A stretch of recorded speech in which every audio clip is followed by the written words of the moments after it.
Hallelujah hallelujah सभी को जय मसीह की। आज के सुंदर दिन में प्रभु आप सबको बहुत आशीष करे, क्योंकि आज का परमेश्वर का पवित्र वचन है, खासकर गिनती 12 है। क्योंकि जब परमेश्वर के लोग, इस्राएली लोग, मूसा सब लोग जब हसेरोत में पहुँचे और वहीं रहे, तो मूसा ने वहाँ पर वहाँ की जो श्रेष्ठता है, उनकी जो श्रेष्ठता का प्रमाण है, मूसा ने एक स्त्री के साथ, कूशी स्त्री के साथ विवाह किया था। और जब उन्होंने विवाह किया तो मरियम और हारून उससे निंदा करने लगे, मूसा के खिलाफ बोलने लगे।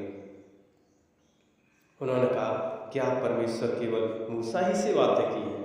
क्या उसने हमसे भी बातें नहीं की? उसकी यह बात परमेश्वर ने सुनी। क्योंकि जो भी हम लोग यहाँ पर बोलते हैं, किसी के बारे में निंदा करते हैं, परमेश्वर सुनता है। लेकिन परमेश्वर के लोगों के खिलाफ बोलता है, परमेश्वर उसको दंड भी देता है। मूसा पृथ्वी पर के रहने वाले सब मनुष्यों से बहुत अधिक नम्र स्वभाव का था, क्योंकि मूसा था बहुत ही परमेश्वर से प्रेम रखने वाला था, परमेश्वर की महिमा करने वाला था, पवित्रता से रहता था, परमेश्वर प्रेम करते थे। इसलिए परमेश्वर ने एकाएक मूसा और हारून और मरियम से कहा, तुम तीनों मिलाप वाले तंबू के पास निकल आओ। तब वे तीनों निकल आए, क्योंकि परमेश्वर ने कहा मूसा से कि हारून और मरियम को भी हमारे मिलाप वाले तंबू के पास ले आना। तो परमेश्वर ने बादल के खंभे में उतरकर तंबू के द्वार पर खड़ा होकर हारून और मरियम को बुलाया। अतः वे दोनों उनके पास निकल आए। तब परमेश्वर ने कहा, मेरी बातें सुनो। परमेश्वर कहते हैं, मेरी बातें सुनो। और परमेश्वर ने कहा, यदि तुम में कोई नबी हो, परमेश्वर ने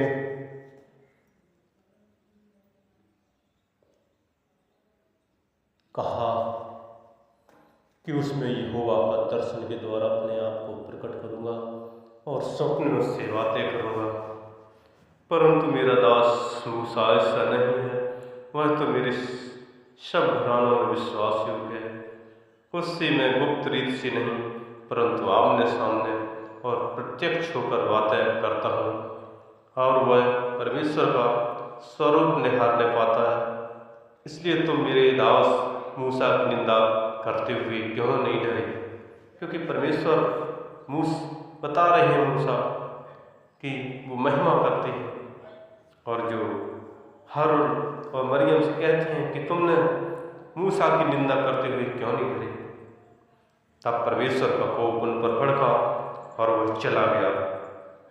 तब वह बादल तंबू के ऊपर सुट गया और मरियम कोढ़ से हिम के समान श्वेत हो गई। और हारून ने मरियम की ओर दृष्टि की और देखा कि वह कोढ़न हो गई।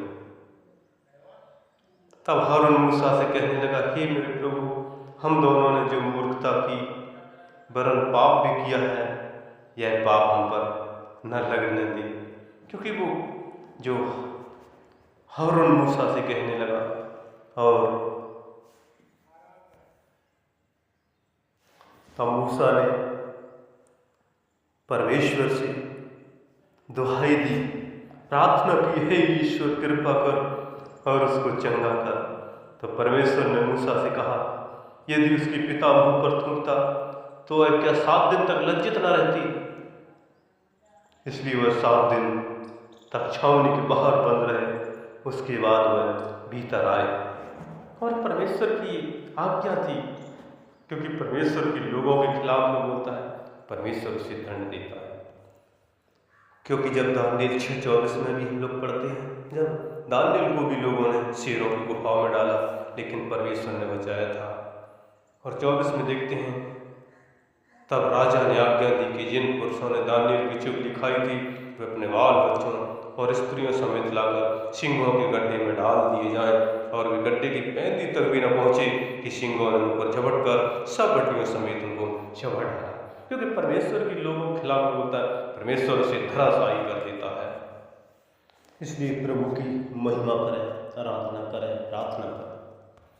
क्योंकि जब प्रेरित 9 अध्याय में देखते हैं, जब शाऊल था और वो राजा के साथ रहता था और वो प्रभु के लोगों को, जिसे 9 का 2 पढ़ते हैं प्रेरितों का अध्याय, उसमें वो दमिश्क के आराधनालयों के नाम पर इस सब ग्रह को चिट्ठियां मांगी कि क्या पुरुष क्या स्त्री जिन्हें वो उस जो यीशु मसीह के राहों पर चलते हैं उनको मैं बांध कर यरूशलेम ले आए, क्योंकि वो परमेश्वर के लोगों के लिए बहुत ही खिलाफ में रहता था।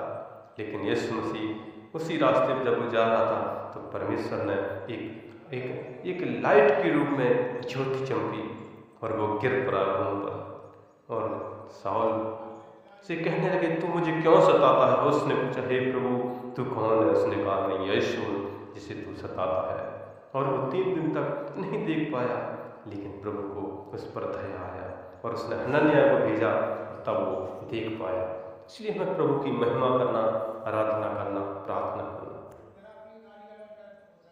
एक बार जब प्रभु के भक्त ने, जो खासकर एलीशा था, और वो वहाँ पर जो वो एलीशा जा रहा था वहाँ पर बेतेल को चला और मार की चढ़ाई में चढ़ रहा था कि नगर से छोटे लड़के निकलकर उसका ठट्टा करने लगे, हे चंदुए चढ़ जा, हे चंदुए चढ़ जा, उसका मजाक उड़ाने लगे।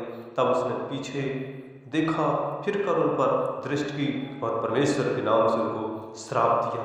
और जंगल में 2 रिछनियाँ ने निकलकर उनकी 42 जो लड़के थे फाड़ डाले और वहाँ वो कर्मेल पर्वत पर गया और वहाँ सोमरेल को लौट गया। जब हम लोग 2 का 24 पढ़ते हैं, परमेश्वर ने उन लोगों को धराशायी कर दिया, उन 42 बच्चों को फाड़ डाला जो भी परमेश्वर के खिलाफ में जाते हैं।